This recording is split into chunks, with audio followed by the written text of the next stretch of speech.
ओम श्री गणेशाय नमः अविघ्नमस्तु। ओम श्री वेदव्यासाय नमः अविघ्नमस्तु। ओम श्री सरस्वती नमः अविघ्नमस्तु। प्रिय दर्शक बंधु, आपण को मोर सादर प्रणाम। आज आम वास्तु संबंध रे एक गुरुत्वपूर्ण तथ्य रखा जाऊे। आपण मानक मु विनम्र अनुरोध करुचे ये भिडियोटी को शेष पर्यंत देखंतु।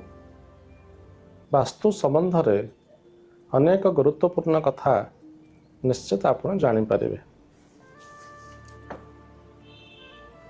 जेमिति मनुष्यर शरीर, आत्मा एवं मन एमान होचंती परस्पर परिपूरक। गोटे मनुष्यर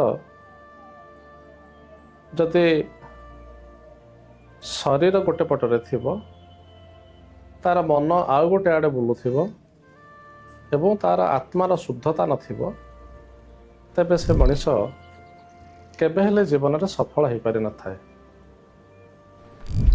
जेतेबेले मनुष्यर शरीर, आत्मा एवं मन भितर उपयुक्त समन्वय आसी जाए, सेतेबेले से मनीष जहाँ किसी करबा पई चाहिबो निश्चित भाव में से सफल हब। तार चिंताधारा रे परिपक्वता आसीबो एवं परिपक्व चिंताधारा को नहीं करी जहाँ सब योजना प्रस्तुत करिबो, प्रत्येकटी योजना निश्चित भाव में सफल हब। ठीक सेपरि मनीष एवं वास्तुशास्त्र परस्पर परिपूरक। मनीष रहिबा पई जहाँ भी हेले तापे गोटे बासस्थान दरकार।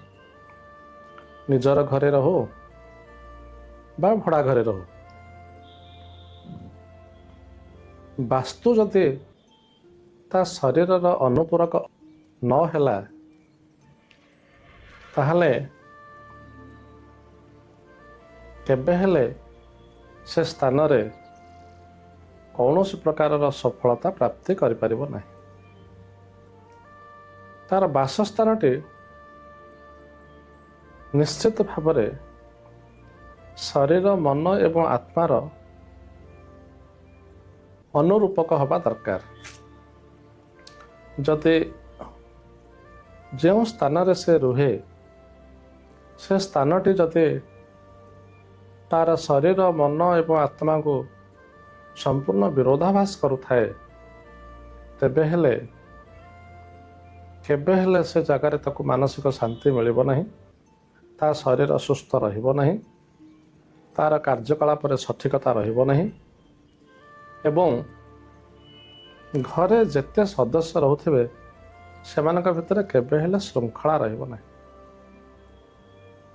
दैनंदिन जीवन रे निश्चित भाव में विभिन्न प्रकार समस्यार सम्मुखीन होगापी पड़ो।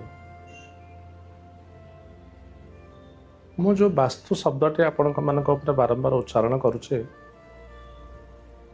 ये शब्दर अर्थ प्रकृत में व्यापक। वास्तु शब्दटी वस्तु शब्दरू आसी। आमे माने समस्ते किसी न किसी विद्या अध्ययन करिचे। साधारणतः वर्तमान समय तृतीय चतुर्थ श्रेणी वस्तु एवं पदार्थ विषय पाठ पढ़ा जाउछे। आम जो घरे रोचे से घरटी अनेक वस्तुर समाहार रे तैयारी होइछे। घरे पत्थर लगे, इटा लगे, बाली लगे, सीमेंट लगे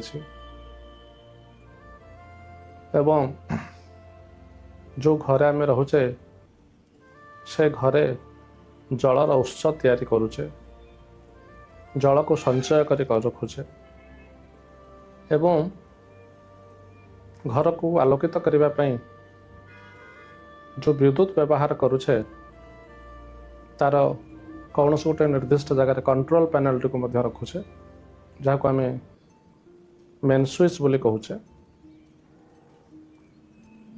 ତେଣୁ ଘରଟି ଅନେକ ବସ୍ତୁର ସମାହାରରେ ତିଆରି ହୋଇଥିବାରୁ ସେ ବସ୍ତୁ ଯଦି ଆମର ବିରୋଧାଭାସ କଲା ତେବେ ନିଶ୍ଚିତ ଭାବରେ ଆମେ ଅନେକ ପ୍ରକାର ସମସ୍ୟାର ସମ୍ମୁଖୀନ ହେବା। ଏହା ଏକ ସାଧାରଣ କଥା, ଏଥିରେ ବିଶେଷ କିଛି ବୁଝିବାର ନାହିଁ। ଏଇଟା ଗୋଟେ ସାଧାରଣ ଜ୍ଞାନର କଥା। ଯଦି ଆମ ହାତରେ ଦୁଇଟି ତୁଳସୀ ପତ୍ରକୁ ଆଣି ଦଳି ଦେଉଛେ ବା ମକଚି ଦେଉଛେ, ତାହେଲେ ନିଶ୍ଚିତ ଭାବରେ ସେଠି ଗୋଟେ ସ୍ୱତନ୍ତ୍ର ବାସ୍ନା ହେବ ଏବଂ ସେ ରସର ପ୍ରଭାବରେ ଶରୀରରେ ଅନେକ ଔଷଧୀୟ କ୍ରିୟା ସୃଷ୍ଟି ହେବ, ଯାହାଦ୍ୱାରା କି ମଣିଷର ମନ ଉପରେ, ଶରୀର ଉପରେ, ଆତ୍ମା ଉପରେ, ସ୍ୱାସ୍ଥ୍ୟ ଉପରେ ତାର ଗୋଟେ ସୁନ୍ଦର ପ୍ରଭାବ ପଡ଼ିଥାଏ। କିନ୍ତୁ ଆମେ ଯଦି ଦୁଇଟି ବିଛୁଆତି ପତ୍ରକୁ ତୋଳି ଆଣି ହାତରେ ଘଷିବା, ତାହେଲେ 1 ମିନିଟ୍ ମଧ୍ୟରେ ହାତର ପାପୁଲି ଭୟଙ୍କର ଭାବରେ କୁଣ୍ଡେଇ ହେବ ଏବଂ ପାପୁଲି ଜଳି ଉଠିବ। ଜଳି ଉଠିବ ମାନେ ନିଆଁରେ ପୋଡ଼ି ହେଲା ପରେ ଚର୍ମଟା ଯେଉଁଭଳି ଭାବରେ ଯନ୍ତ୍ରଣା ଅନୁଭବ କରେ, ଆମ ଶରୀରର ଚର୍ମ ଯେଉଁଭଳି ଯନ୍ତ୍ରଣା ଅନୁଭବ କରେ, ଠିକ୍ ସେଇଭଳି ଯନ୍ତ୍ରଣା ମଣିଷକୁ ମିଳିବ। ତେଣୁ ଆମେ ସମସ୍ତେ ଜାଣୁଛେ ଏ ପୃଥିବୀରେ ପ୍ରତ୍ୟେକ ବୃକ୍ଷ, ଲତା, ଜୀବ, ଜନ୍ତୁ, ଧାତୁ ପଦାର୍ଥର ସ୍ୱତନ୍ତ୍ର ଭିନ୍ନ ଭିନ୍ନ ଗୁଣ ଅଛି। ତେଣୁ ଠିକ୍ ସେହିପରି ଯଦି ଆମେ ଯେଉଁ ଘରେ ରହୁଛେ ତାକୁ ଯଦି ବାସ୍ତୁଶାସ୍ତ୍ରର ନିୟମ ଅନୁରୂପକ ସେ ଘରଟିକୁ ସଜାଡ଼ି ପାରୁଛେ, ଘରଟିକୁ ତିଆରି କରିପାରୁଛେ, ବା ଘରେ କିଛି ସମସ୍ୟା ଅଛି ସେ ସମସ୍ୟାର ସମାଧାନ ପାଇଁ କିଛି ପ୍ରତିକାର ବ୍ୟବସ୍ଥା କରିପାରୁଛେ, ନିଶ୍ଚିତ ଭାବରେ ଘରେ ରହିଲେ ଅତ୍ୟନ୍ତ ଆନନ୍ଦ ଅନୁଭବ କରିବା। ଆମମାନଙ୍କର ଗ୍ରହ ନକ୍ଷତ୍ରର ପ୍ରଭାବ ବହୁତ ଖରାପ ଥିବା ସତ୍ତ୍ୱେ ଯଦି ଗୋଟେ ଭଲ ପରିବେଶରେ ଆମେ ରହୁଛେ, ଭଲ ପରିସର ଭିତରେ ରହୁଛେ, ତାହେଲେ ସେ ଘରର ଶୁଭ ପ୍ରଭାବ ଅନେକାଂଶରେ ଗ୍ରହ ନକ୍ଷତ୍ରମାନଙ୍କର କୁପ୍ରଭାବକୁ ନିୟନ୍ତ୍ରଣ କରିବାରେ ସହାୟକ ହୁଅନ୍ତି। ତେଣୁ ମଣିଷର ଜୀବନ ଏବଂ ବାସ୍ତୁ ପରସ୍ପର ପରିପୂରକ। ମୁଁ ଆପଣମାନଙ୍କୁ ଗୋଟେ ଉପଦେଶ ଦେବା ପାଇଁ ଚାହେଁ। ଘର ଆପଣ ଯେତେବେଳେ ତିଆରି କରୁଛନ୍ତି ସେହି ଟଙ୍କାରେ ହିଁ ଖର୍ଚ୍ଚ କରିବେ, କିନ୍ତୁ ବାସ୍ତୁଶାସ୍ତ୍ରର ନିୟମ ଅନୁସାରେ ଯଦି କରିବେ ଘରଟି ବହୁତ ସୁନ୍ଦର ଦେଖାଯିବ ଏବଂ ସେ ଘରେ ରହିଲେ ଆପଣଙ୍କର ଉତ୍ତରୋତ୍ତର ଉନ୍ନତି ନିଶ୍ଚିତ ହେବ। ଯଦି ଆମେ ସେଇ ଟଙ୍କାକୁ ଖର୍ଚ୍ଚ କରିକି ଗୋଟେ ଭଲ ଘରଟିଏ କରିକି ସେଇ ଘରେ ରହିଲେ ଆମର ଉତ୍ତରୋତ୍ତର ଉନ୍ନତି ହେଉଛି, ତାହେଲେ ଆମକୁ ବାସ୍ତୁଶାସ୍ତ୍ରର ନିୟମ ଅନୁସାରେ ଘର ତିଆରି କରିବାରେ ଅସୁବିଧା କେଉଁଠି ରହୁଛି? ଆପଣମାନେ ବାସ୍ତୁଶାସ୍ତ୍ରର ନିୟମକୁ ମାନନ୍ତୁ, ଦେଖିବେ, ଏଟା ପ୍ରତ୍ୟକ୍ଷ ଭାବରେ ଅନୁଭବ କରିପାରିବେ। ସେ ଘରେ ରହିଲେ ଶୃଙ୍ଖଳା, ମାନସିକ ଶାନ୍ତି ଏବଂ ଭରପୁର ଆନନ୍ଦ ମିଳିବ। ଆପଣ ଦରିଦ୍ରତା, ଅସୁସ୍ଥତା ଏବଂ ରୋଗ, ଋଣ, ଶତ୍ରୁ ପୀଡ଼ାରୁ ନିଶ୍ଚିତ ଭାବରେ ମୁକ୍ତି ପାଇପାରିବେ। ତେଣୁ ଆଜି ଆପଣଙ୍କୁ ବିଶେଷ ଅନୁରୋଧ କରୁଛି, ଘର ଯଦି ନୂଆରେ ଆରମ୍ଭ କରୁଛନ୍ତି ତାହେଲେ ବାସ୍ତୁଶାସ୍ତ୍ରର ନିୟମ ଅନୁସାରେ କରନ୍ତୁ।